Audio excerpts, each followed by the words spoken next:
Nous sommes dans l'exposition Les grands moments de la prochaine Révolution française, qui est installée dans le musée de la bande dessinée à Angoulême.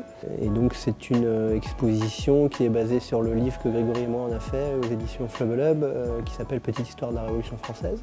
Le principe du livre, c'est que le texte raconte la Révolution de 1789 et le dessin raconte une révolution au présent, au futur proche, enfin une révolution au temps présent. Le pari, c'était d'arriver à faire, déjà de se dire qu'il y avait des parallèles entre les deux époques, entre l'époque de la Révolution française de 1789 et la nôtre. Il y en a, c'est évident, à l'époque de la Révolution française, il y avait une crise de la dette énorme. Aujourd'hui, dans le monde actuel, il y a une crise de la dette énorme.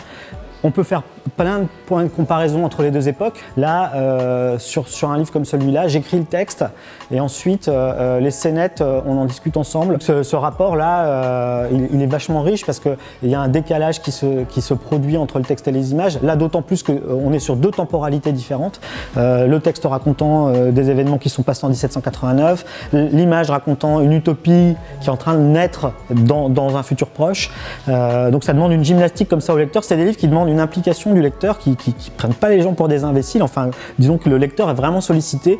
C'est à la frontière du livre d'histoire, du livre politique, du livre qui raconte une utopie.